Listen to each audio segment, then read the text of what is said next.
All set? Oh, yes, we definitely. It's loud, huh? We're here. Okay. So we're starting a little bit late. I'll call the meeting to order. Welcome to the MSAD 51 Board of Directors meeting for Monday, November 7th, 2022.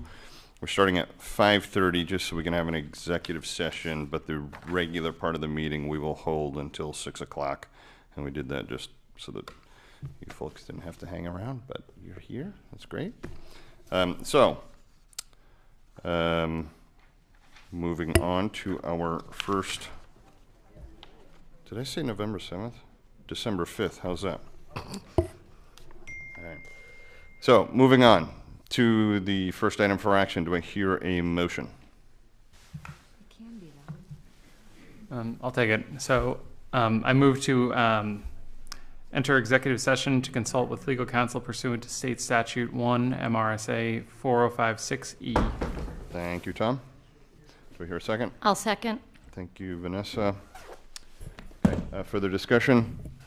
All in favor? Okay, unanimous, motion carries.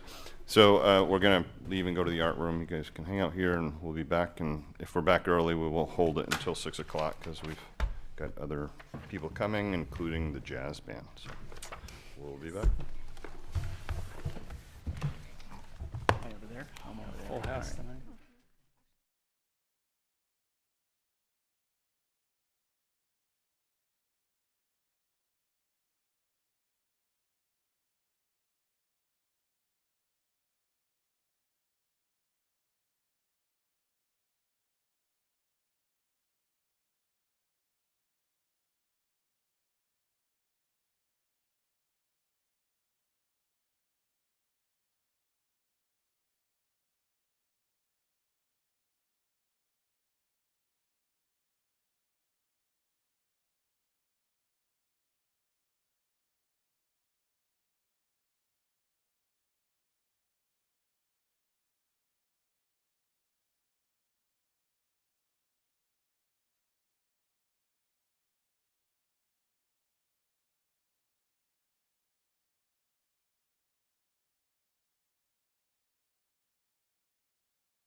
Maybe, yes, okay. Welcome back, everybody. So this is a continuation of our board meeting. We started at 5:30 and we had an executive session. Now we're getting to the sort of the regular parts of the meeting. So roll call, we have everybody here except for Jared and folks that are in the bathroom currently. So we will move on to item 3 on our agenda, which is recognition, and I think we have some folks here. So Mr. Saunders, do you want to say anything first, or? I think. Marie, sorry, go for it. Marie. Hi, good evening, everyone, and thank you for allowing us a few minutes to recognize the Greeley Middle School Jazz Band.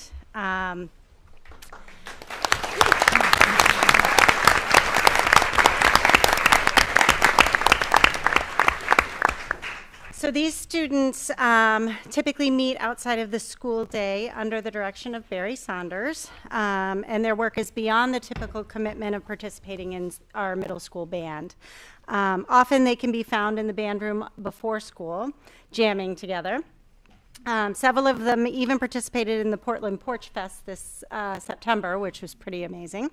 Given their commitment, I thought it was worth some recognition for the students you see here tonight. Anka Jacobs, Maddie Lowry, Rowan Vaught, Simone Seitz, and Marilyn Williams, as well as their fearless leader, Barry Saunders. And so without further ado, I give you the Greeley Middle School Jazz Band.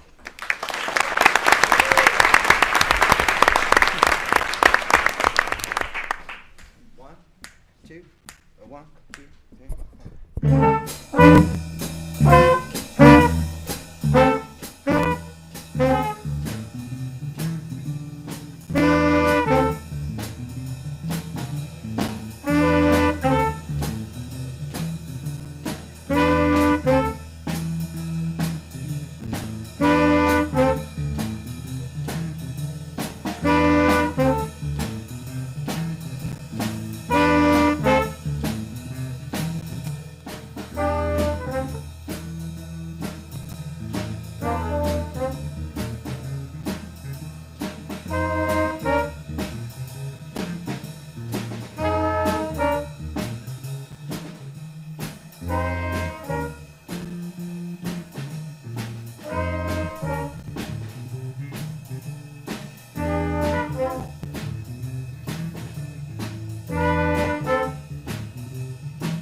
Thank you, guys. That was great. So nice to have our various musical groups come and do recognition for us. That was fantastic. Okay, anything for that before we move on? Anybody? Oh, I mean, you know one of those mine. kids? I'm just a tad proud, even if it is a small act of rebellion that Marilyn chose to play the trumpet when I played the bass trombone through college. But that's okay. It's still in the brass family, so I'm just deeply proud. But just Mr. Saunders and the music program really is just awesome, and so I'm glad we were able to showcase them here. So Very good. Thanks, Mike.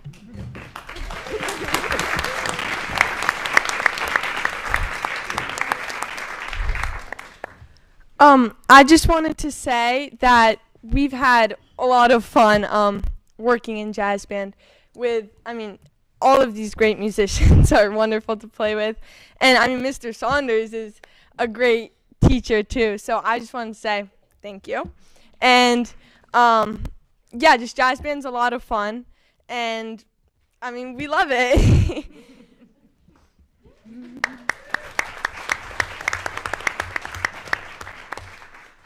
And I just wanted to thank the school board for supporting this group because whether you're in band and you're just learning some new skills and you're learning to play with your friends and improvise, this is a great program for that.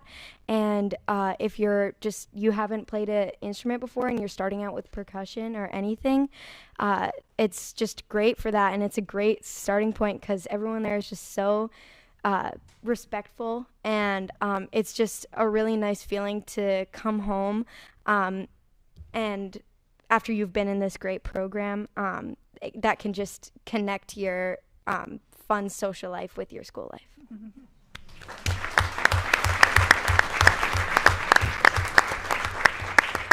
Lastly, just a quick thank you to Mr. Saunders. He works so hard to make everything work out. He comes Monday, Tuesdays after school to jazz band just to make sure every kid can get involved if they can with their busy schedules. It's really a great thing that he's been doing for all the kids. It's a really fun activity after school. It's a great way to, after a busy school day, if it's stressful or just a chaotic day, it's a good way to unwind and have fun with friends.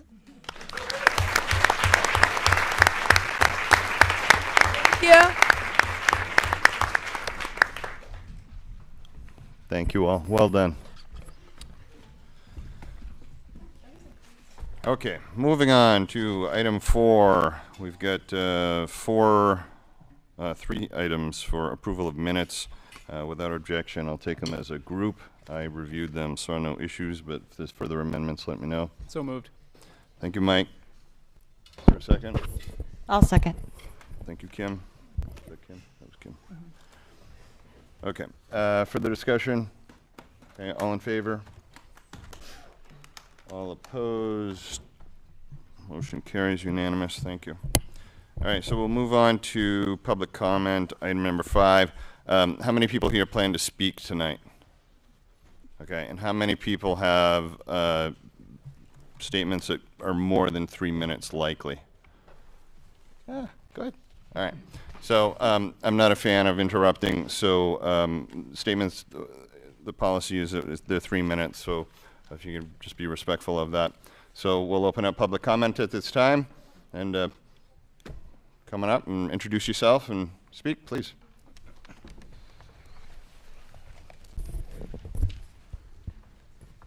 Hi, I'm Graham Shove. I am the president of the MSAD 51 Employee Association.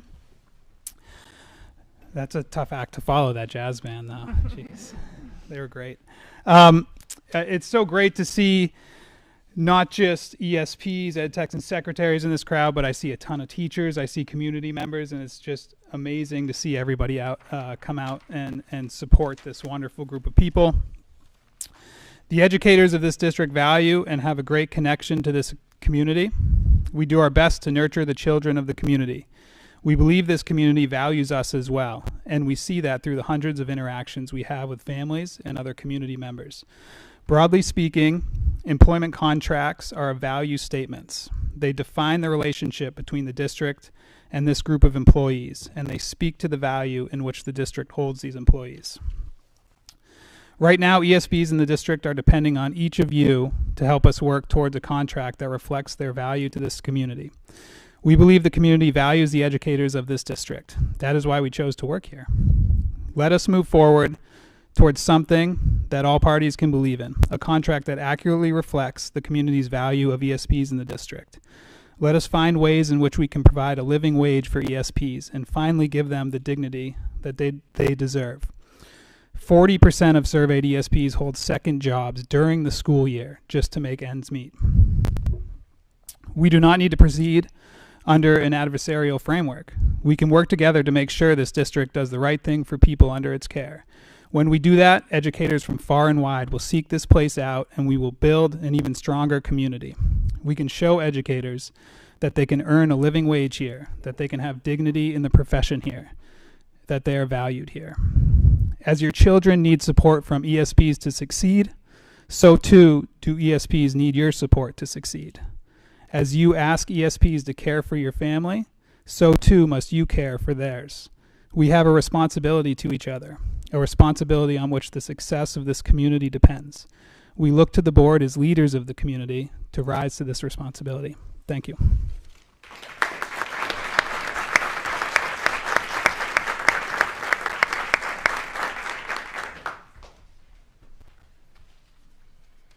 Hello, my name is Pam Flick.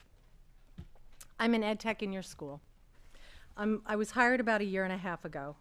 I'm a college graduate, and I've had a long, successful, and professional career in law enforcement before joining this amazing team. I began working in this district in 2018, fulfilling many roles as an educator, from Mabel I. Wilson through to the middle school, first as a substitute teacher, then as a long-term substitute ed tech, a long-term behavioral ed tech, a music teacher, an art teacher, a PE teacher, and then hired as a full-time substitute teacher during COVID to help keep the school running. That said, I have seen the necessary role ed techs play throughout the district. We do so much more than just assist the classroom teacher or hang up bulletin boards or supervise children on the playground. Yes, we do that, but we do more, way more. We impact and enrich students' lives in ways sometimes teachers can't. Let me tell you how. Social and emotional well-being, for example, taking a student for a quick motor break during classroom instruction if they can't seem to focus, support them during math or writing, or by taking them out of the classroom to reteach a lesson in a quieter space, or sometimes just to listen when they share a funny story, marvel at their schoolwork. Sometimes they just need a hand to hold when they're feeling uneasy or unsure of themselves. Our connection with our students can bridge the gap between a student having a good day or a bad day at school, and we all know on bad days kids don't learn. We bring a multitude of interests from varied backgrounds and discipline, which engage and inspire and enrich our children's lives. Yes, our interaction with these students of this district are vital to keep them learning. These connections might be considered little or insignificant to an adult, but to a child it's a big deal, and I'm sure an even bigger deal to their parents. We show them that they are respected and that their opinions and ideas are valued, and that is empowering. Let's talk about how this translates in today's issues.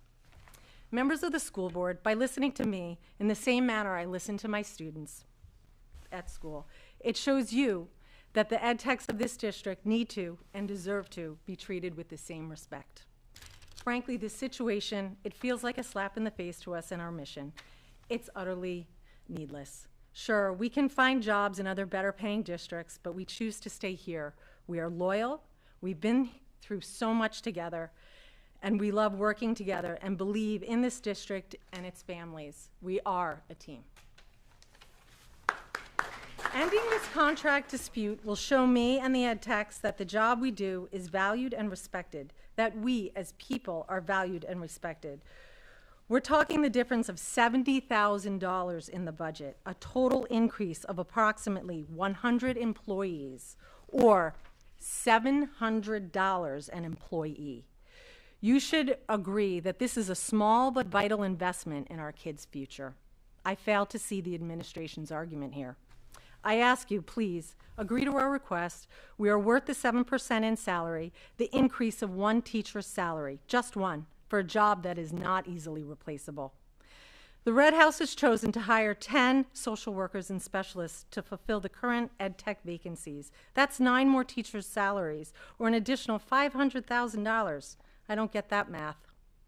What we are asking for is far less. I invite you to come walk a day in our shoes, talk with us, see what we do, how we keep the school functioning on a daily basis. Picture the school staff structured as a pyramid. A pyramid is strong because of its base. If the base is weak, the pyramid crumbles. We are its base. Thank you for your time.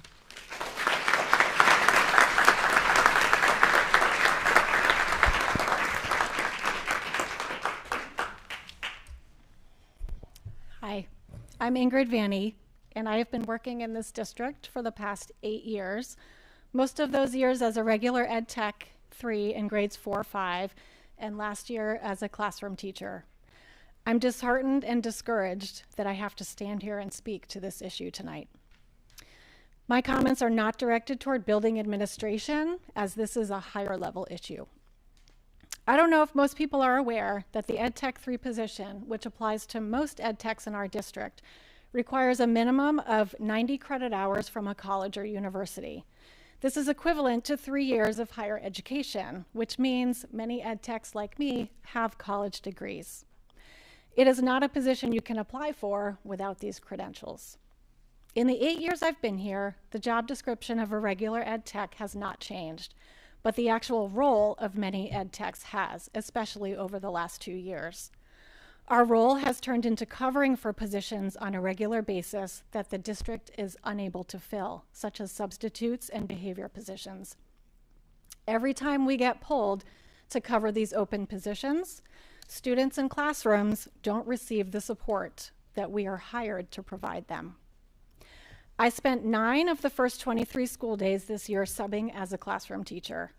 I am also currently pulled every day for part of each day to cover student behavior. There have been multiple days this year when all regular Ed Techs in 4th and 5th grade were subbing as classroom teachers, literally keeping the doors to our school open.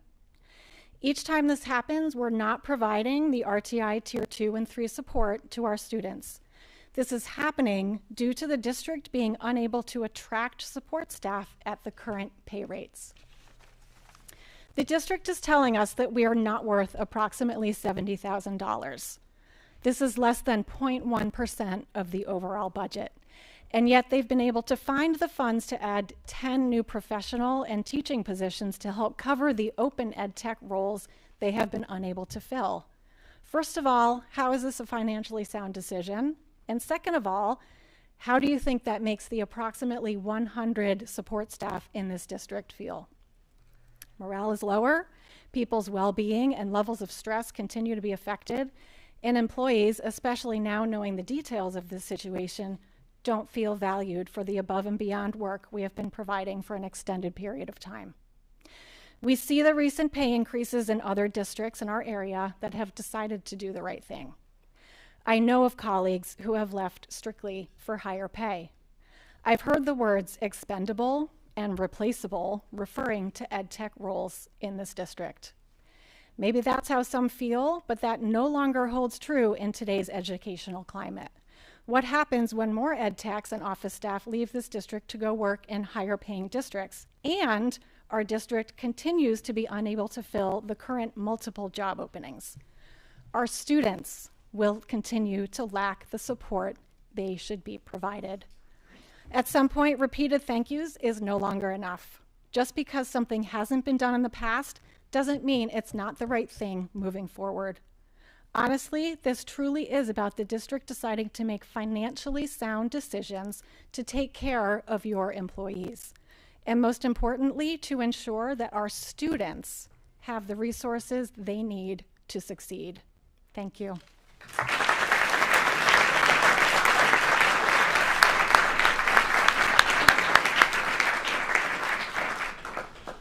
Good evening. Jason Curry from the association. I'm a high school teacher here. I've been here 25 years. I've seen lots and lots of incredible ed techs and secretaries in my building, across the district. And I have to say, this calendar year has seen an incredible number of some of the best people I've ever worked with depart from our district. There's still a tremendous amount of talent here. These people, Pam, a ton of people here with me, Sally, Luann, these people are incredible. And they're still here. But we've lost some really amazingly talented ed techs and secretaries over the years, and especially recently. It's time that our district addresses what's driving them out. We had one member of our negotiations team take another job over the summer when she was part of our group trying to negotiate a living wage for herself. She lost hope in the ability to negotiate a living wage with the board and took a job in another district. I don't want to see that happen again. I'd love a livable wage for everybody in this room.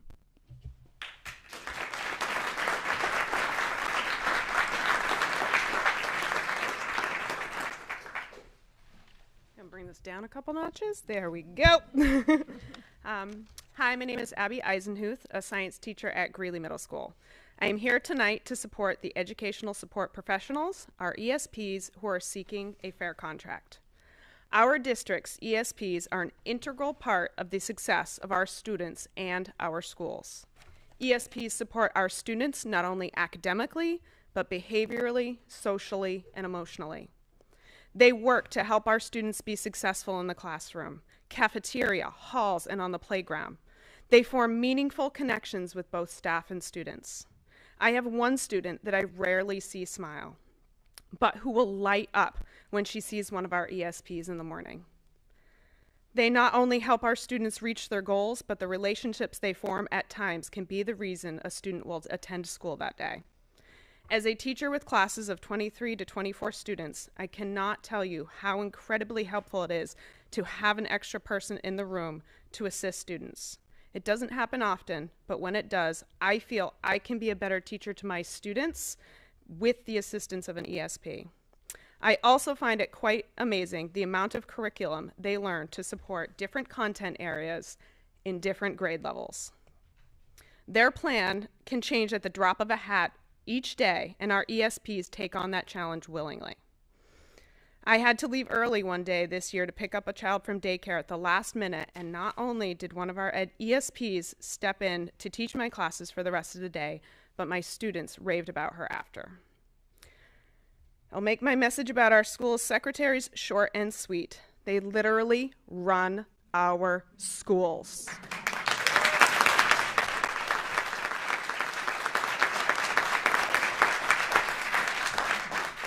We would be lost without them. I am in awe of all that they manage and juggle on a daily basis with kind, welcoming smiles on their faces.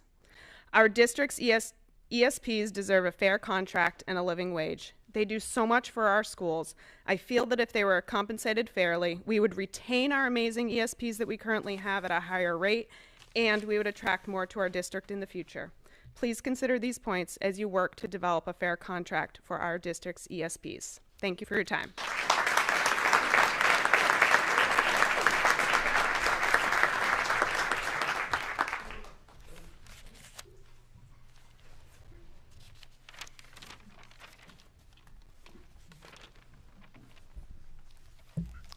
Hello, I'm Jeff Brooks. And I'm Luann Balzano Brooks. We live in Cumberland. We moved here 36 years ago, mostly for the school system. We raised 3 children here, all of whom were very well prepared by our schools for their eventual careers in art, music, and law. Little brag there. Luann and I are both also longtime employees of the district. She for 21 years as an ed tech at the Wilson School, and I for 39 years as an elementary teacher and 3.5 years now as a special ed tech here at Greeley High School. So you might say we have a unique experience, or sorry, unique perspective on the current situation facing the ed techs and secretaries of the district. The lack of a contract since last June and the resistance on the part of the district negotiating team to offer a reasonable wage proposal makes for, to be honest, a very disappointing, dismaying, and disheartening perspective. My husband and I have always been happy and proud to live and to work in this community. In our professional lives, as dedicated and hardworking employees, we have felt valued and respected. Lately, however, we have felt just the opposite. One would think that with things the way they are, the highest inflation rate since the 70s, a chronic shortage of educational staff, especially ESPs, and neighboring districts giving substantially improved contracts to their ESPs, one would think that it would not be that hard for us to get a decent contract. That it wouldn't take rallies and signs and pins and public speaking when you hate public speaking. The last time we had to do anything like this to help our fellow educators receive fair treatment was my first year teaching, 1978.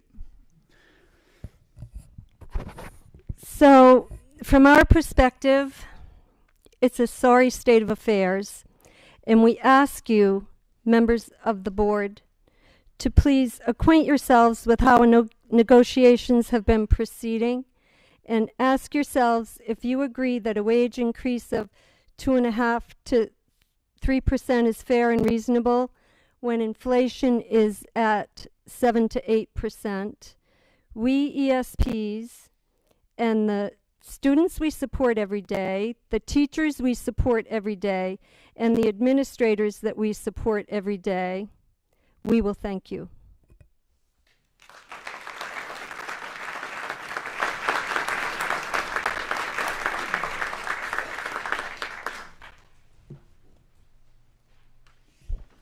Hello, my name's Rebecca Pruenti and I teach French at Greeley Middle School.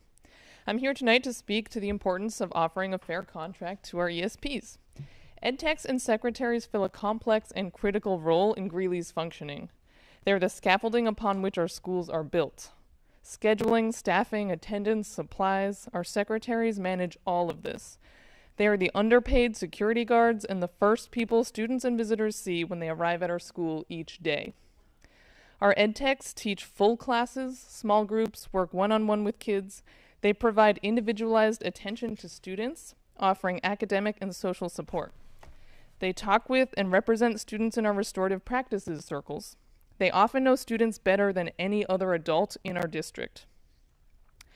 I turn to our ed techs when I'm struggling getting to know a student and I need help supporting them. I rely on our ed techs when I'm out sick and need sub coverage. I'm grateful every time I walk down the hallway and see the bulletin boards made by our ed techs that make Greeley feel welcoming and warm. To recruit and retain good staff, you need a competitive salary. The 2023 COLA based on the Consumer Price Index is 8.7%. Offering a mere 3% increase in pay to Greeley staff is not enough for our ESPs to live, and it's not enough to keep Greeley's doors open. I ask that you pay a fair wage to our ESPs. Thank you.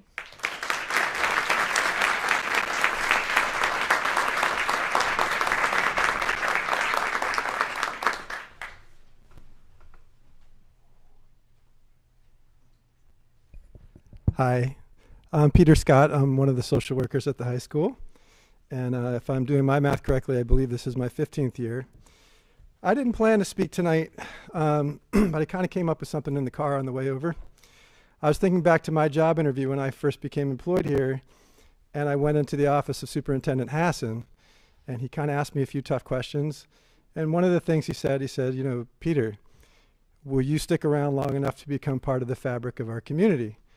And I'm like, well, yeah, that was my intent. I was excited about that. And here I am 15 years later, really feeling like I am a part of the fabric of the community. And that's a beautiful thing. And I started to think about the word fabric, and you know, fabric's made from threads. So everybody here is a little bit part of our fabric. They're the threads that make us kind of tick. And I thought back to that time when I I came here from another district, which was also a wonderful place to be. And I see some faces from 15 years ago that made me feel very welcome. And those first faces were the faces of our school secretaries. At the time, I covered both the middle school and the high school. And I can remember the feeling of warmth and welcome I have here. And actually, sometimes people will ask me the differences between school districts in the area and how you kind of feel, what the energy is when you walk inside. And I've always felt really warm and welcome here. And I think that speaks to the quality of the people that we have and their good intent and their great hearts. In terms of ed techs, I came from a district previously that was not as wealthy as our district. And ed techs felt valued there. They were included in IEP meetings. They really had a voice and they were at the table.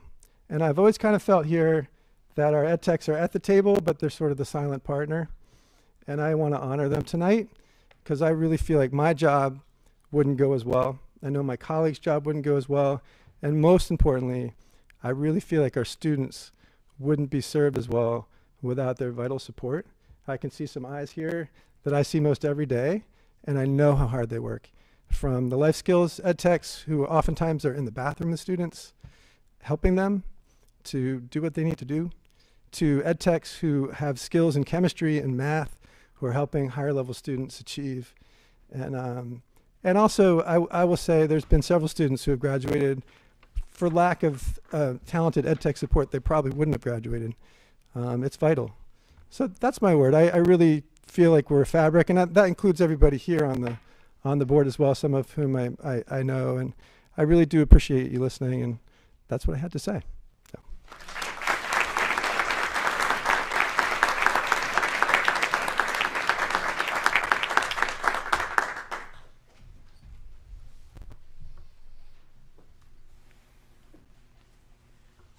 Hello, good evening. My name is Julie Dowdy, and I'm a teacher here at Greeley High School. I've been here since 2003, and I wasn't planning on speaking tonight, but I just have to because the group of people that we're talking about do it all. The secretaries, Pam and Joanna, they do everything. They're security guards. They're my go-to person when something doesn't work. They greet everyone. You've heard it before, but from someone who's worked in this school for so many years, I can't tell you how valuable their service is. And in terms of ed techs as well, they do things that I can't do as a classroom teacher. When I'm teaching 20 people, it's the ed techs that have the really personal, emotional relationship with students that carries them through their 4 years, whereas I'm just a little blip. I loved the analogy of the pyramid, but I like to think of both the ed techs and the secretaries. They're the people, especially for students who sort of feel like school is forcing a square peg in a round hole. These are the people who smooth out the edges for those students and help them achieve their personal best. Please don't neglect the needs of this group. We cannot educate students without them. Thank you.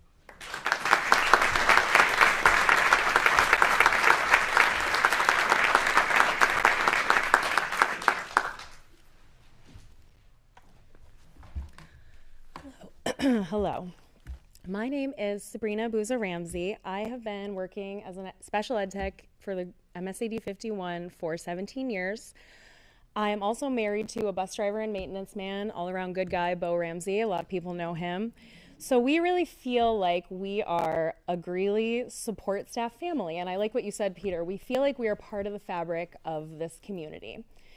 4 years ago, we were able to buy our first home. We purchased a home in Auburn, and we feel like even though we live in Auburn, we are willing to devote, each of us, we drive separately because we start at different times, 80 minutes total a day to be part of this community. So we are definitely taking our connections seriously. We also believe that we are important cogs in the machine that is this district. We put our heart and our souls into the work that we do. As a special ed tech, I speak for myself and for my peers that the work that we do is both challenging and immensely meaningful.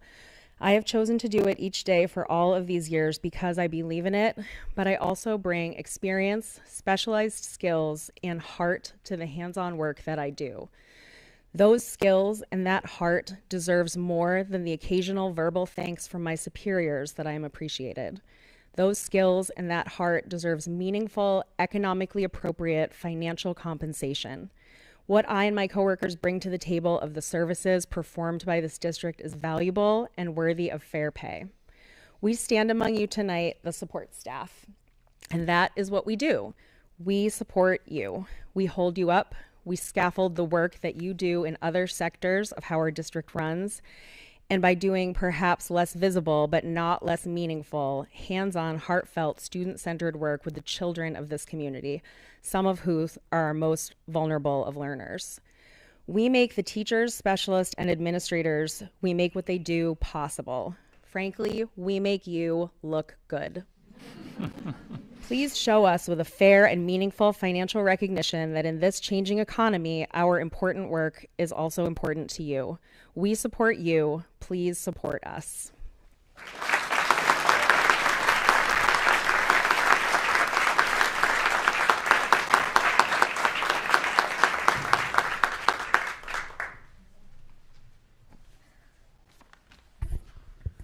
Everyone here who has spoke tonight, awesome job. Good evening. My name is Margaret McDevitt. I'm a resident of Cumberland, and I am an RTI Ed Tech at Mabel I. Wilson School. I have been an employee of MSAD 51 for 20 years. I love working with the students and helping them grow, and I love working with my colleagues. This is a profession in which I know I am making a difference in the lives of others, and it's incredibly rewarding. That said, I need to make a fair wage. I am here regarding the EdTech and Secretary contract to implore you, the board, to do the right thing. It is long past time you acknowledge the value, the importance, and contribution of EdTechs and secretaries by compensating us with a fair and livable wage. We have heard your appreciative words numerous times. Thank you for your flexibility. Thank you for your dedication. Thank you for all you do. Now is the time to not just use words, but use your power to compensate us for what we deserve in our wages and benefits and put substance behind your appreciation. Thank you for listening.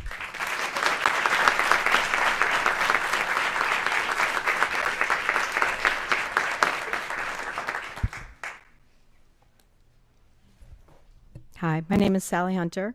I'm a resident of Cumberland. I put 3 kids through this district. I'm also an English teacher at Greeley Middle School. In fact, I taught some of your children and the 2 student reps. So proud of you guys. Small brag, Jeff Brooks. I'm here to support the educational support professionals, ESPs, who are striving to negotiate a fair contract. I'd like to highlight for the board the importance of ESPs in our district. ESPs provide instructional, behavioral, and other support to our students in and out of the classroom. Frequently, a student will need support that is not recognized by a formal IEP or a 504 plan, and ESPs are relied upon to fill this role. They work in multiple classrooms with large populations of students and are expected to be flexible enough to change their plans at any moment and accept any assignment. This requires patience, compassion, empathy, along with strong classroom management and organizational skills. We ask a lot of the people in this role, and they deserve to be paid a living wage. The other folks that are affected by these negotiations are school secretaries. At Greeley Middle School, there are 3 secretarial positions within the main office. There has been a 130% turnover rate in these positions in the last calendar year. That's right, over 100%. Recruiting and hiring good staff is expensive, and it takes time for secretaries to learn the identities of staff and students, understand the scheduling, emailing, and other clerical tasks required, and create a warm and welcoming environment. They are multitaskers to the highest degree. We need to recruit and retain our secretaries along with other ESPs. School secretaries are often the liaison between parents and staff. They are literally the gatekeepers to our buildings. They also deserve a fair contract. I hope you will consider these points as you begin to work with the mediator to forge a new contract for ESPs in our district. Thank you.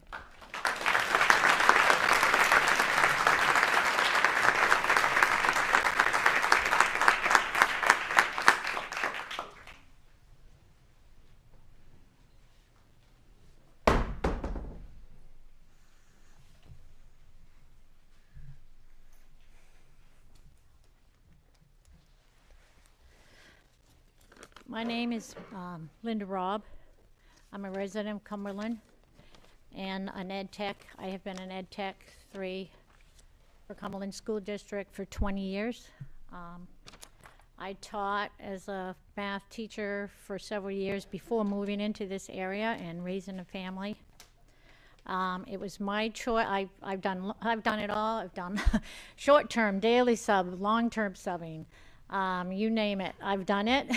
And by choice, I decided to become an ed tech here. With my math background, I was a math teacher, still certified. I feel very valued by the district because I filled in for several teachers that were math teachers that for whatever reason, weeks at a time, were out. And I was able to fill in as an ed tech and be a teacher, take the teacher role. My 2 children graduated from Greeley. They got a great education. This is a great community. We have great schools. We're known for our great schools. But I feel public education is in trouble. My role as an ed tech has changed. I wanted to be an ed tech to support those kids that are falling through the cracks, to keep them from falling through the cracks. The ones that are in that 80%. They're not the ones that, you know, getting the gifted talent to the special ed. They're that 80 or so percent in the middle that may be falling through the cracks without a little extra support. My role is changing. It has changed. I'm not supporting the kids as much as I can. I can't develop those relationships like I used to, and I developed great relationships. When I hear students say to me years later, "Oh, Mrs. Robb, thank you so much. Give me a big hug." You know, actually ask for forgiveness for how they acted on occasion, but always good. I'm subbing now. I walk into school every day, and I walk into the office. Where am I going today? I'm not going to be in so-and-so's room to help the several students I know that are in there that need math help, that as I walk around the room aren't getting it. I can see that. I've got 30, 40 years experience teaching math, working with kids with math. I'm an extra eye for the teachers. I'm extra support. I appreciate them valuing me. They make me feel appreciated, and I appreciate that. Anyway, I do feel we have to start thinking seriously about where public education is going in the state we're in. With inflation, this is one of the top school districts in the state, and we are not supporting the people who are working for it. That is disheartening to me.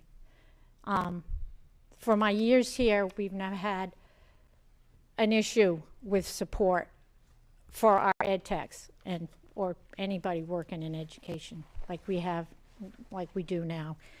I'm also here because an ed tech who has, unlike me, has just started working here a year or so, not 20 years like me, and wanted to say something tonight, but she couldn't be here because she has a second job and she has commitments somewhere else.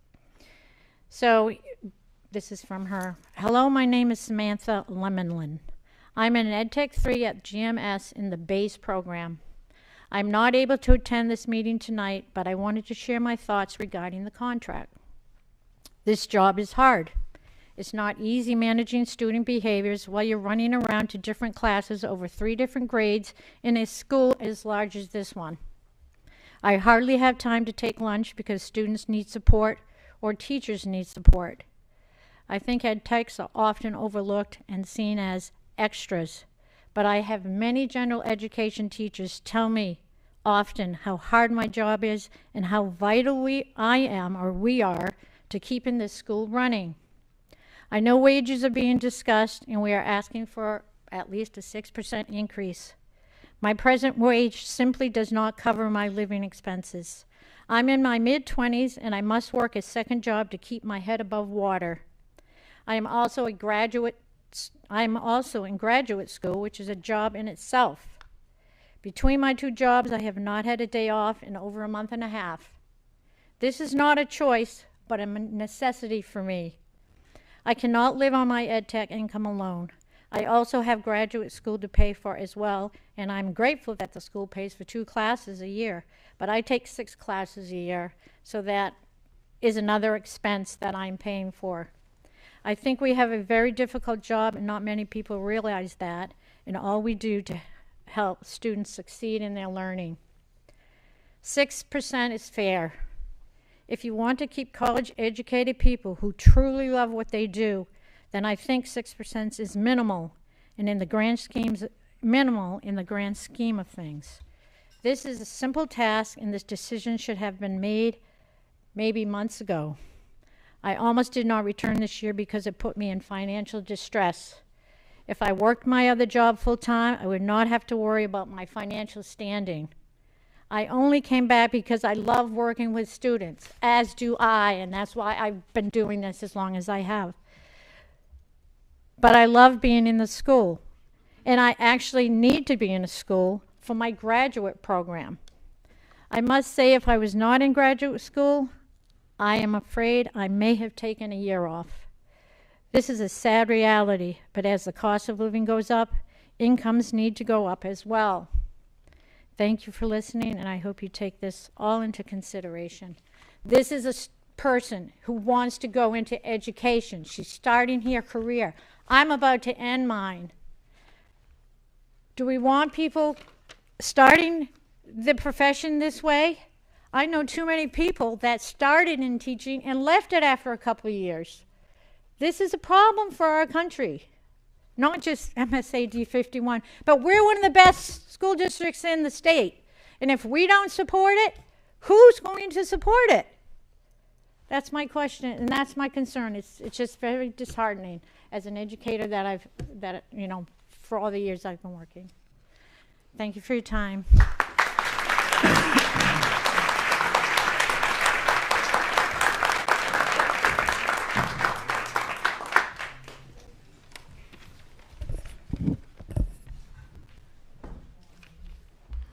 Hi, I'm Edith Taylor. I'm a community member and a retired special ed tech from this district. I worked for this district for 18 years, 2 as a substitute teacher, and the last 16 as a special ed tech. I retired in June. I am here this evening to express my concern that the school board has yet to come to an agreement on a new contract for the ed techs and secretaries. I do realize that both parties must come to a compromise. However, my major concern lies with the fact that it took so long for negotiations to begin. This mirrors the situation which occurred before the beginning of the 2021-22 school year. The union was approached in August of 2021 asking if there was interest in reopening a contract in order to increase pay for ed techs. The union readily agreed, then nothing for weeks. No communication, no proposal. I don't recall when the agreement was finally reached, but in the end, only the newest hires received raises. I calculated at the time that my 18 years of educational experience was worth $1.87. Though I felt frustrated, I also felt all would be fixed with the contract when the contract was negotiated in the coming year. The preliminary steps of negotiating a new contract started last winter, and here we are in December, and still no contract. My understanding is the district's negotiation team didn't propose the first true meeting, until after the end of the school year. What the school board members may not realize is that most ed techs must work during the summer in order to pay their bills. Therefore, they are not available in most for most of the summer. The district is short on ed tech staff again this year. Special education does not run without special ed techs. The majority of the students' time receiving special education services is with ed techs. It's not with case managers. Ed techs are tasked with providing support in order to meet student goals as outlined in their IEPs and 504 plans. Other districts address the compensation issue, while MSAD 51 seems to be dragging out contract negotiations past the beginning of the school year, which has had a negative effect on the district's ability to hire enough ed techs once again. I truly believe that it would be in the school board's interest to take steps to fully understand the responsibilities that ed techs are tasked with each and every day. Also to understand the challenges that ed techs face, which include the possibility of being physically harmed by students they work with. To be able to support students in all subject areas, whether they attend those classes with the students or not, especially at the middle school and high school levels. Having to cover lunch duties, the constant demand of flexibility, whether in duties or moving from one building to the next, or being able to get 30 minutes for lunch that is required by contract and labor laws. This has never happened in the 16 years I worked as an ed tech. Full understanding of what ed techs in this district do on a day-to-day basis and the value they add to the students that are served is key to providing a proper and equitable work environment and contract for the next 3 years. Ed tech should be valued and respected in the same way as other members of the MSAD family. I hope that the board will make every effort to come to a compromise soon. Thank you.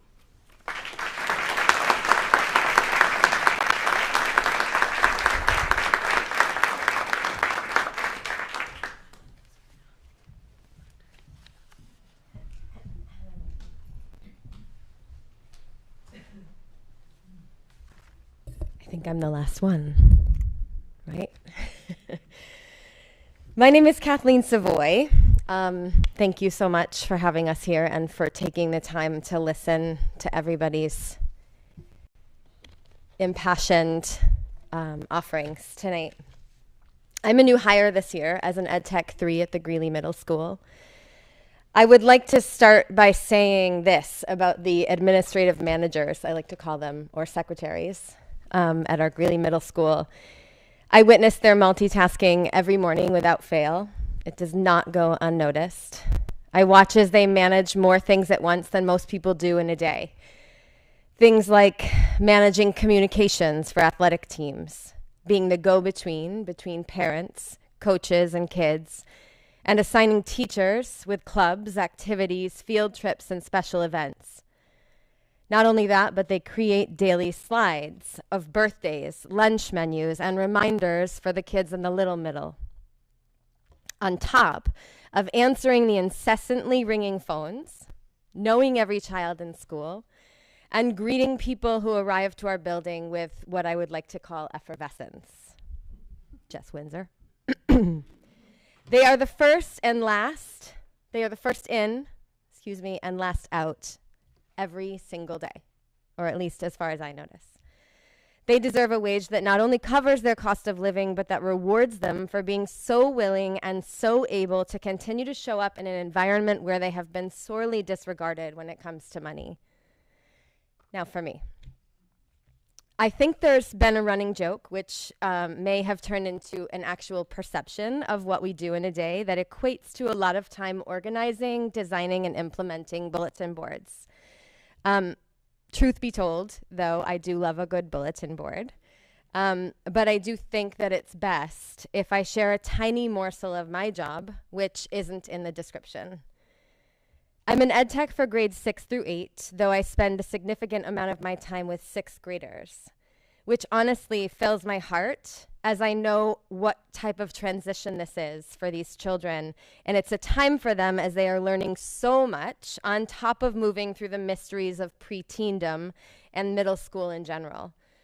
I know all of their names, I know their nicknames, and I know what they like to do on the weekends. I know if they have siblings and who they are, too. I know who hurts their feelings or gives them a hard time, and I know who their best friends are. More importantly, to you, I'll assume, because this is school, I know what style of learners they are simply by having observed them in classes, and I know how to best reach them and relate what they are learning to real life circumstances. I know which classes are doing what, some better than others. I read the books our children are reading in ELA classes, not only because I like them, but because I want to be an active participant in their daily endeavors in school. And in my spare time, I read the books that each book club is reading so that I can connect with kids in that way as well. I deeply enjoy working with them on their weekly GOs for their social studies classes, studying their endangered species science pamphlet projects, and I am certainly learning alongside them now in math classes, as it was never my favorite subject. And finding ways to explain additive and multiplicative reasoning gives me great pleasure now.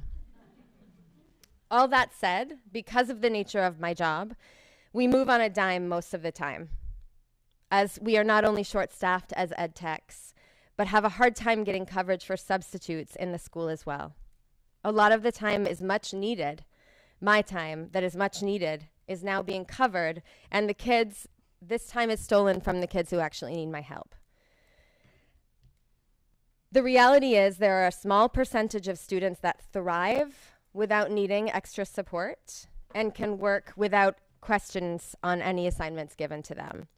There's also a small percentage of children at the bottom of that same ladder, if you will, who will get support because their parents have fought diligently for it or because we've identified their deep need for support. But it leaves a giant population of children in the middle out. It means they'll have to skip raising their hand because there are 22 other children in the class who seem to be getting it. And it means because I'm spread thin, I won't be able to see the looks on their faces to know they're having a hard time wrapping their heads around a subject and what's happening in class. I'll miss noticing their binders aren't in order that the teachers may have requested and miss out on helping them during study halls. I tell you all of this so you know what kind of effort it takes from an ed tech's point of view. I tell you this because the truth is, without increases to the pay for people in these positions, your children will be at a loss. Our children, my child, second grader.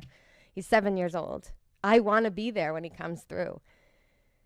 The kind of people you'll have applying for these jobs, if you even get them, will be lacking in caliber and who aren't there for the children, but instead as placeholders until something better comes along. I do hope you're able to make the conscious connections with the employees who are most affected by this in person, or to come to an agreement in regard to the contract. But if not, I hope you find or have found throughout this evening that our attention to what matters should make this decision a simple one for you. Thank you.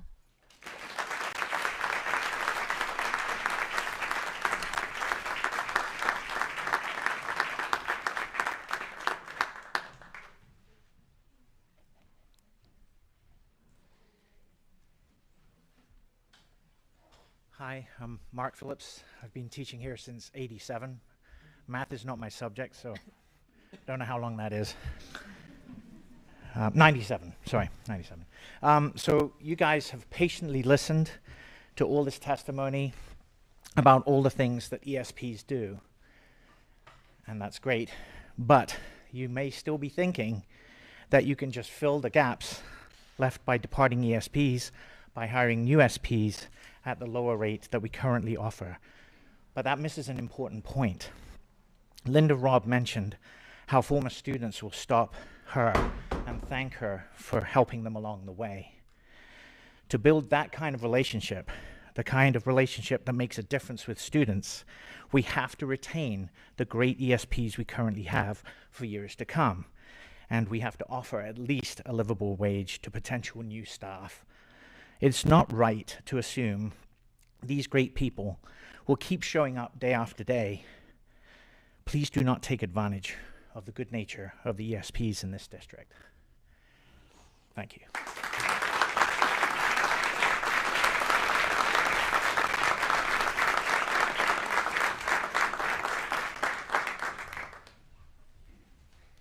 Hi, I'm Connie Russell. I'm a third grade teacher at MIW, and I have been for this is my 32nd year teaching. And I won't repeat everything that everybody said and how great the ed techs are and all the wonderful things they do and how they've actually literally kept our children alive over the last few years.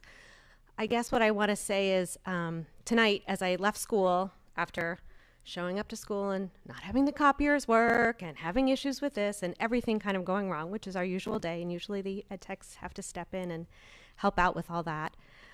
I went home and I was racing to get dinner so I could get back here in time, and I was having dinner with my 23-year-old, who's really grad.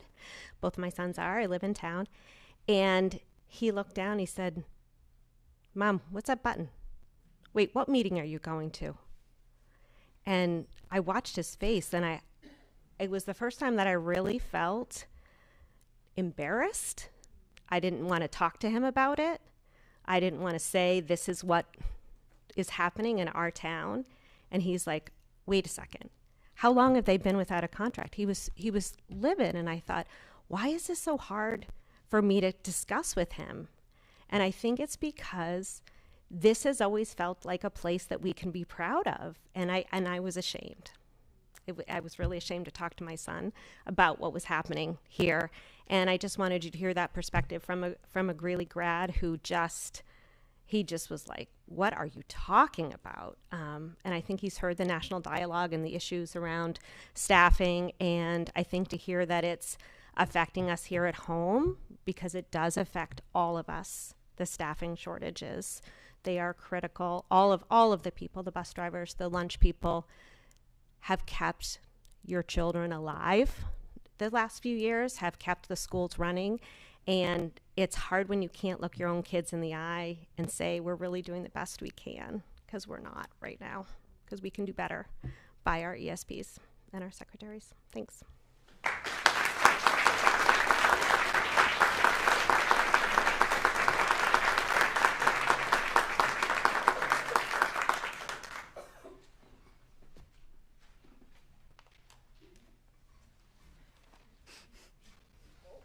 I've been darting in and out. Every time I step up, more people come. I love it. I think I'm last, so I'm going to set my speech totally aside and maybe make it more of a summary.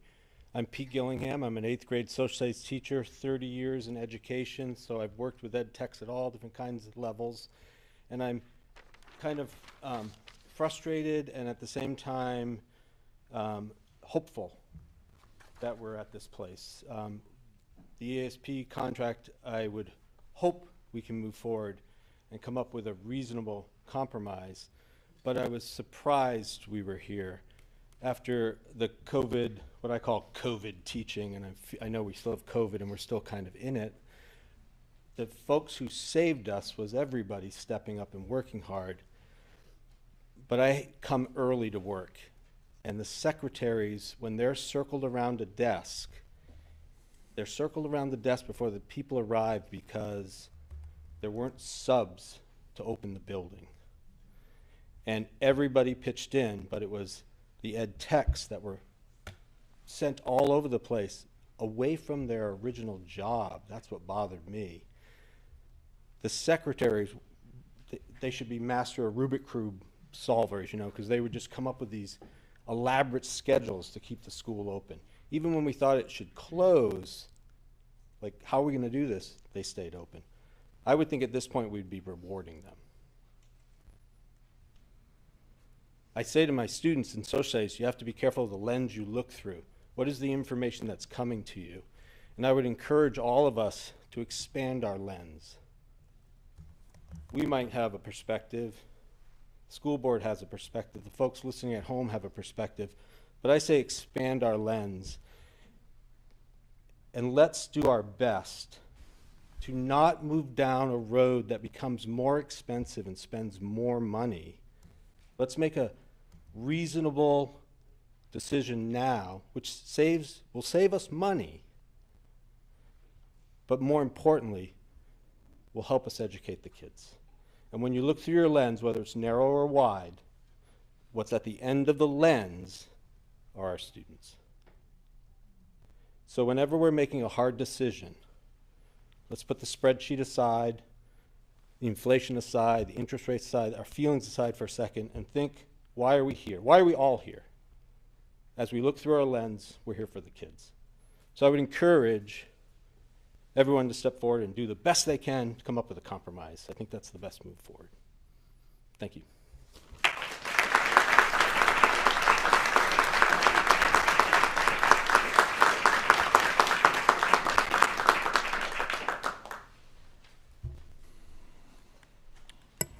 Okay. Anybody else? Okay. Seeing none, I will close public comment, bring it back to the board. You may exit. Sure. We'll pause for a minute. You're not going to tell me you have a statement from the board? Huh? You're not going to tell me you have a statement from the board? Guys, I don't know. We do have a statement on this topic. I don't know if you want to stay.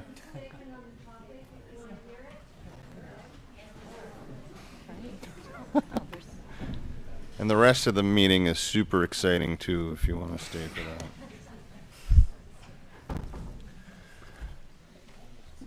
Shall I proceed? Thank you all for the comments. We all appreciate them. I know many of you, some of you guys teach my kids, some of your friends. This seat tonight is not a fun place to be, I gotta tell you.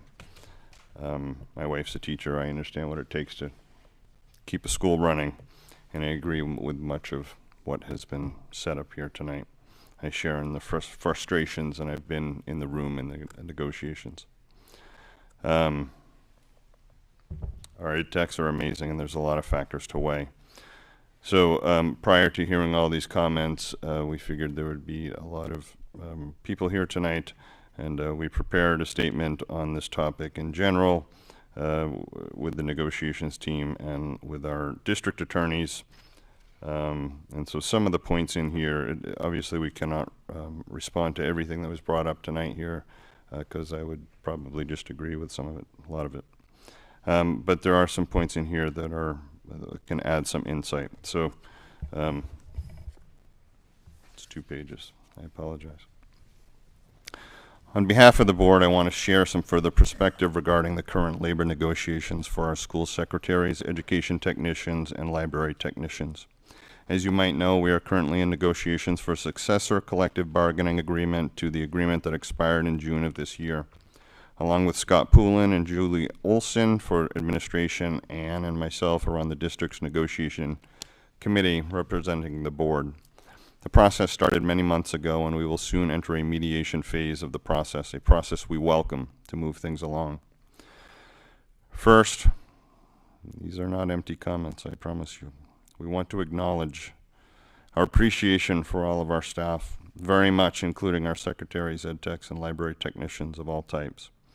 With our staff's willingness to continually adapt and overcome the last couple of years, without the staff's willingness to continually adapt and overcome, the last couple of years would have been much, much worse. And while the entire world also had to adapt, education had it a little tougher because of the extra emotion involved in who we serve, our children. So on behalf of the board, let me thank all of our staff for persevering in recent times and continuing to do what it takes to serve our kids. It is an admirable profession that you all have chosen. Let's hope the future will continue to bring calmer and easier times.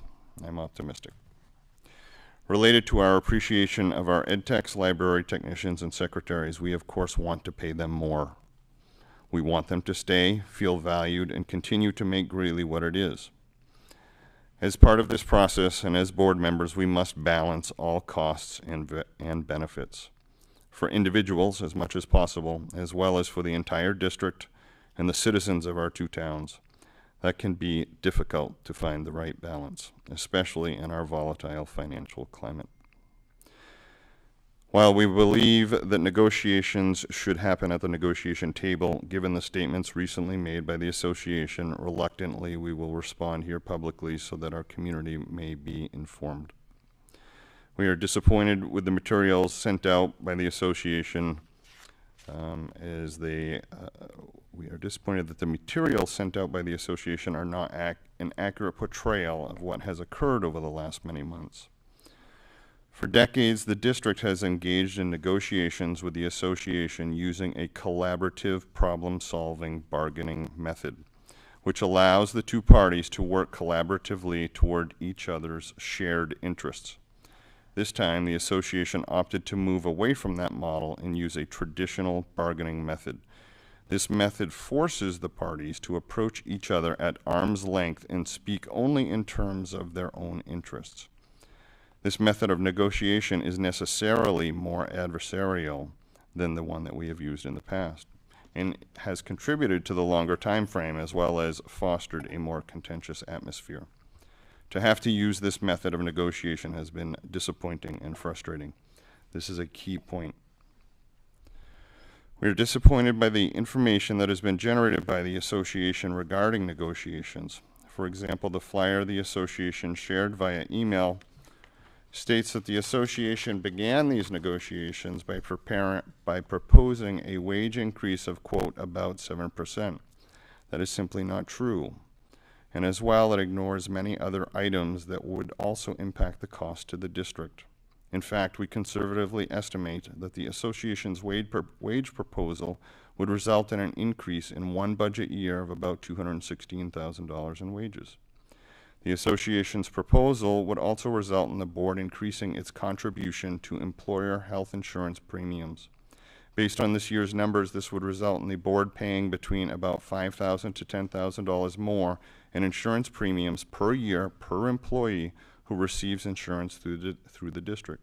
Again, estimating conservatively, the board estimates that this proposal would result in an increase of $348,000 in costs towards insurance premiums in a single contract year.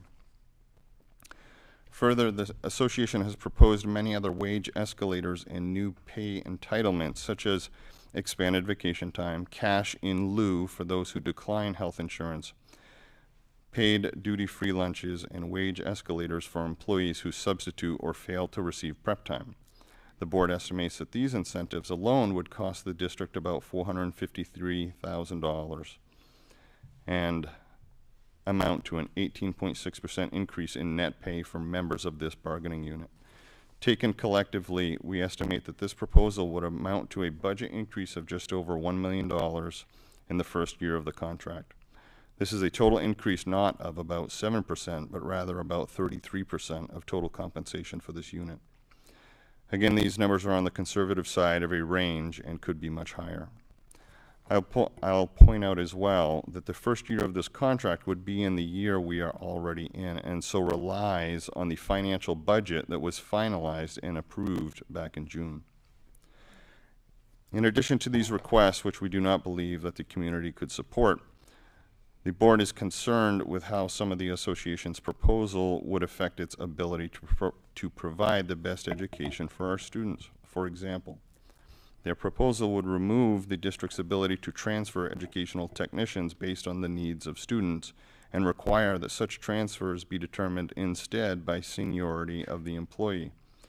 Such a change would put employee seniority over the district's legal and ethical obligation to students, and as well could raise legal issues with respect to complying with individual students' IEPs.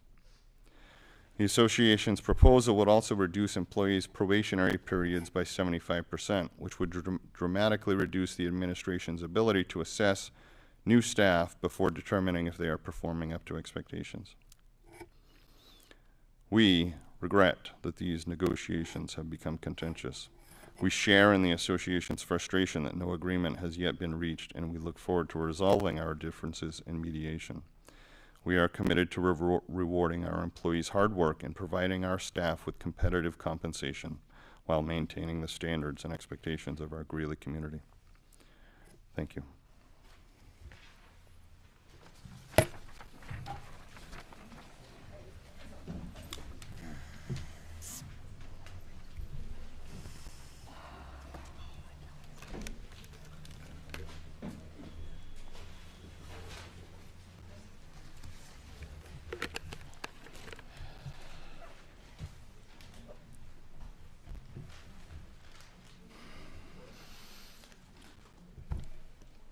Anything else to add? Anyone? I don't believe so. No. Okay. Is there a possibility of taking a quick break? Yep. Any objection to Maybe taking a recess. 5-minute recess? Yeah. Okay, we'll do that. We'll be back at 7:40, please.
Okay, welcome back. We took a 5-minute recess and we are back and going to continue.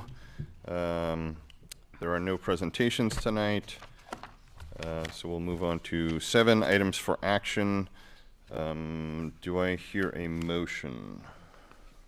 Is it for approval of minutes? Nope. So approval of professional positions. I'll move to vote to approve the appointment of professional positions as outlined by the chair. Thank you, Mike. I'll second that. Who was that? Leanne? Thank you, Leanne. Okay, Scott, will you take us through that quickly, please? If you Sure. would? So this position is, position that we've been looking to fill in the district, and you'll see that we're attracting new hires with quite a bit of experience and quite a bit of credentials. And there were 4 applicants for this position. 3 were interviewed, and we have selected Amy Vincent Cross for the position. And we're bringing her forward to you this evening. And this is also part of the model that we're changing in our special education and the hiring of that individual to basically implement that change in our model. Okay. Thank you. Any further questions for Scott or comments from the board? Okay. All in favor? Unanimous. Motion carries. Thank you. All right. So moving on, are we doing a superintendent's report? No. Jeff is out. Okay. And so we'll move on to committee reports. So finance. Vanessa, do you have anything? I don't have anything other than I go in about every other week and sign a bunch of warrants, and everyone is welcome to watch me or go with the process with that. And Scott and Jeff are working on the... We're working on the new program proposals. Yeah, for the new budget program and proposals all of and- the pieces that we're going to be building the budget around. Yep. I will tell you, it's like having the auditors come in when you come in I know. and go through the warrants. So I hope it is. I have my little old school calculator. Very, No. very thorough. So Vanessa, for people playing along at home, what does that mean, sign the warrants? Signing the warrants is after everyone has purchased. Jeff and his accounting team, we have a report. It's a checks and balances to say, okay, you purchased 500 chairs. It costs this. I go through it, see they made the check out to the right people, and then that it was an approved item within each of the school districts, within Greeley, middle, high, and elementary. And if there's something they don't like a Burger King, I'll say, Scott, what's this Burger King charge? And he'll explain it to me. It was for ed techs that stayed late or something, or somebody did something. And Yeah, we have a lot of checks and rewarding. balances on Yep. our purchasing process. So we've got, basically people will do a requisition, then there's a purchase order issued. Yep. There's about 3, the person reconciling isn't the same person issuing the check. So we have a lot of controls in our office, and the other control that goes into that is before checks are released, we also have the signature of myself, Jeff, and Vanessa on those warrants prior to them going up. So, Thank you. Okay, moving on. Policy, Jared is not here. And We have a meeting tomorrow, so. Yeah, we're meeting tomorrow, and I don't believe we've had a meeting since the last No. board meeting anyway. Okay, moving on to facilities. Mike. Similar situation, Scott, we need to get a meeting scheduled. I'll put that on me. I will work with Fran to get that done. I'll accept that too, because I haven't moved on it. So. And since our last meeting, we haven't had any further updates on the solar project. You updated us last time on that, I think. Right? Yeah, no, we're just, we'll be having a presentation in January on that, and that's where we are. Okay. The forecaster reported on it, though, FYI. Ah. Yeah.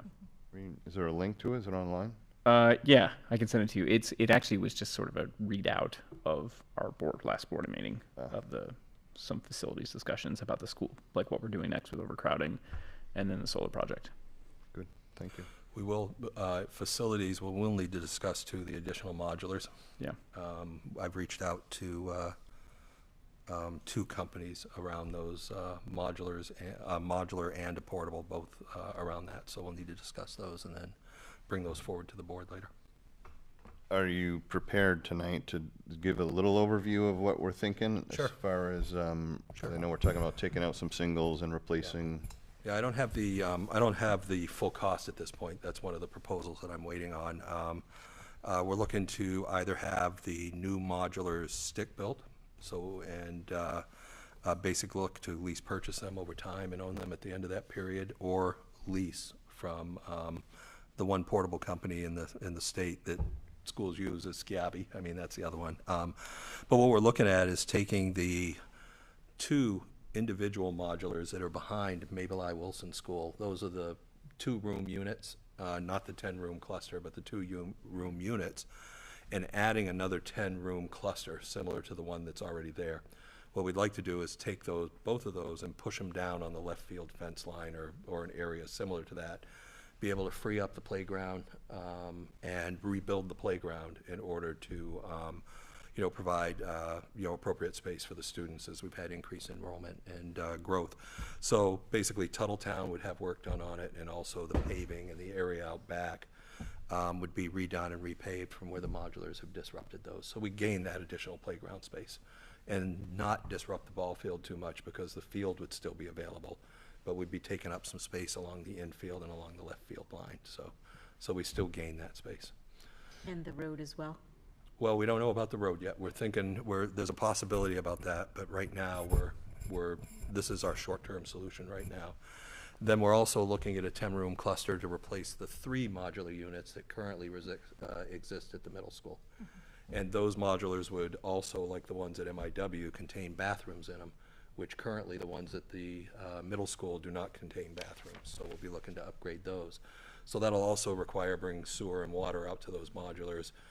We already have fire sprinkler systems, but we also have, which I keep Dirk very busy in the summer, is all of the technology, all of the wiring, all of the phones. Don Foster makes sure alarms, security systems, and the modulars get in place and they're secured. We'll have to pour concrete pads because we're looking at holding these for a longer period of time. Yep. Since the building project didn't pass, so we'll be looking at these for a longer period of time. So that's really what we're looking at right now in order to address the space needs of the district. Still a lot of pressure within the buildings and the common spaces in the buildings. That doesn't address this, but it at least addresses getting classrooms available. You mentioned security systems, so yes. They're going to, in some fashion, provide some security for the students in them, since they won't be in the building? Right now, they all have card swipe systems on them, so they do have a security system on them. It's just we have to redo those every time we redo a modular or add the modular to there. Other areas that we're doing is we're currently looking at upgrading a lot of our security cameras. And then one of the largest things for the district right now, part of what security is driving as well, is we need to upgrade our phone systems in every one of the buildings, because our phone systems have basically gone beyond their useful life, and our old analog systems, which are really tired and old. I mean, really quite old, 30 plus years on all these phone systems. So. And the fencing will have to be extended around all of them? We'll have to look at how the fencing gets redone, much like when we put the modulars in before we moved the fencing. And so I would expect there'll be some fencing changes where Tuttletown is, fencing changes where the modulars are if they have to go, maybe taller fencing, okay, because of where things are. So yep. Walkways, we'll look to have covered walkways as opposed to, just the deck walkways, because those are not as safe as a covered walkway. It keeps the rain and snow and ice and stuff off the walkways. So that's what we're looking at right now and planning around. And for security purposes, if they have to evacuate, like we did a lockdown, all those kids from the baseball field have to walk across and go into Mabel I. Wilson? If that's the plan, we would have to yeah. have them go into the building, yes. Okay. So that may not be the plan, depending on what the building is and what we have for a building. I'm not sure yet. But, okay. But right now, that is our plan. Okay. So yeah, that's really what's happening and what we're looking at. It'll be another busy summer.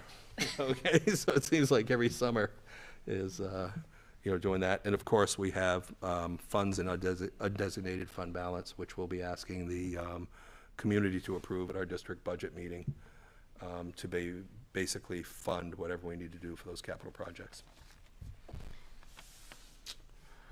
Okay. And the review we're coming up on an emergency, or reviewing our emergency plan. Is that right? I think, Tom, you're in safety. Yeah, so we have a meeting this Thursday. What wasn't it approved on November 7th at that meeting? Yeah, the plan was approved and The current one, but I was thinking a review was coming up pretty soon. my understanding is we are going to be looking at that at some point. I mean, the security plan is much broader than just where do people go into the building from the modulars. It has a lot of things to it as far as, you know, chemical spills out on the railroad tracks. I mean, it's all kinds of different things that plan entails. So it's basically our emergency plan. My only thought was, as it relates to these modulars being Sure. separate from the main buildings, it might be an area to look at, especially as it relates to our new Alice training, and whether, you know, in every instance, does it make sense to bring them into the main building or not? So. Yeah, agreed. And I think, you know, and Tom, I think you'd agree too, we probably should involve the building administrators in those conversations from each one of the buildings when we do have that security meeting around that, because they're the ones that are on the front lines during those types of emergencies. Okay, very good. Anything else on facilities? Okay, moving on. Curriculum. Who wants to take that? I'll take that. There's nothing new since our last meeting. Just a reminder, we are meeting next Monday at 3 o'clock over Google Meet, and there will be a presentation on standardized assessment performance. Okay, very good. Thank you. Equity. I know nothing has occurred since our last meeting, and correct me if I'm wrong. Kim, do you know there's a meeting coming up, right? Yeah, next Tuesday, and we're hoping to meet in person starting with this Tuesday, which is going to be a little tricky with everyone's schedules. So this meeting might be a little difficult, but then hopefully in January people will be able to make that adjustment. Okay, excellent.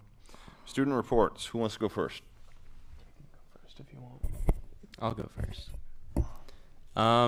Nothing new, really. I'd say that the only thing I'd like to talk about is the bathrooms at the high school. They're routinely, I don't know, something happens to them, but they're routinely destroyed to the point where they can't be used, and it's like a half-mile walk to find the next available bathroom. So to whoever the culprit is, that affects everyone. Can you elaborate on destroyed? What does that mean? I don't know, but it consists of multiple things like clogging toilets and breaking sinks and throwing toilet paper and paper towels all over the bathroom. Yeah, the next time you walk around here, you'll see what's up. Like there's lots of there's regularly bathrooms shut down because of kids. There's a word I'm looking for that I don't have. We've also had a lot of vandalizing them. There's the word. Anti-Semitic statements, all those things Sure. in the bathrooms. Okay. Mm-hmm. Okay. Recently? Yeah. Not recently on that part, but the vandalism, yes. Yeah. The high school's got their arms around it, but that was one of the things that was holding us sucks. up. Swastikas, things like that. Okay. What, and I assume you get a zillion kids going out, so in and out. It's like almost impossible to nail it down as far as cameras and that sort of thing. We're working on that. We've got some plans in place around that I don't want to disclose tonight, but I will tell you that we have some security measures in place that I think are going to help with that. But I don't want to blow it out of proportion of what's going on. So I don't want people to immediately go to every single bathroom has got problems in it, or that there's all this vandalism. They seem to be single isolated incidents that we're working on. So please don't jump to any conclusions around what I just said. Okay. Thank you. That's just frustrating. Waste money and time doing that sort of thing. Like, my goodness. Vandalism and hate speech. That's not good. So the high school's all over it, and they've got it. Okay. They're working all over it. Okay. Okay. Student reports. And one big thing that's happening recently is that the mid-December early college decisions are coming out, so a lot of people are hearing where they got into or where they didn't get into. So it's a stressful time all around for the seniors. And in terms of the juniors, we are kind of first starting and getting into the thoughts of our secondary plans, post-secondary plans, and we're having our junior meetings, which is where we meet with our counselors about what our plans are and talk about that. So it's exciting and kind of scary for us starting, and for some in the senior class that are finishing, it's all around just kind of like a mixed time. But I definitely, in terms of the juniors, I think it's a lot of excitement around starting and kind of getting more ideas about what the years ahead entail. Very good. Thank you. Okay, moving on. Ad hoc committee reports. I have one. Go for it. We are moving towards establishing a new committee, hopefully by the next board meeting. That's what I was thinking. What did you say? That's what I was thinking. Next Cool. board meeting, yeah. Yeah. It's the Environment, Climate, Sustainability Committee that Christina and I are spearheading. So more to come. Yep. Thank you for that charge statement. I think it looks very good. I think environmental, sustainability committee would be good. There's a ton of syllables there. Like maybe we can shorten it a bit. Yeah. But yeah, thanks for providing that. I'm thinking at the next meeting we can finalize that. Anything else for ad hoc stuff? Other liaison stuff? Nothing right now. Okay. Moving on to communications. Other random things anybody wants to talk about? Yeah, I'm just curious as to whether more thought has been given to how we're going to communicate to the community where we're at post-election. I feel like there's been now almost a month-long gap, and I've been purposely refraining from Facebook and not responding to the questions that have been arising, but I think people do expect some sort of answer from us or update from us, so I'm wondering how we can do that. Yep. I think, in my own opinion, after tonight, I think we'll be much closer to being able to provide, a very rough outline for people for the short term and the long term. You guys can all correct me, but we'll be discussing that further. I agree. Yeah, I agree too. I just wanted to add to like what we've been talking about, the facilities with the more permanent modulars. There's multi-stage parts of this. So I think saying something public would have been premature because it wasn't all together at this point. But you're exactly right that we should be pressing to make sure we get this resolved. But given that the modulars are already being moved on, it's not like there weren't contingency plans in place. I know some people may have mentioned that. That's not the case, as evidenced by quickly moving on modulars and such. There are contingency plans in place, and they're just coming together. That's the only thing I would add in terms of that. Yeah, I would agree. I mean, the day after the vote happened, Scott and Jeff were talking about what are we going to do, and acted very quickly to make sure that we could get things in place. But as far as making a sort of a concrete statement, I agree that it was a little premature, and I think the timing is now very near. We can do that. I kind of feel like we have the opportunity. It'll be one statement that we need to do, and so I think waiting a little bit was appropriate. And honestly, other than we have to solve our immediate needs, the more permanent solution is quite a ways away now.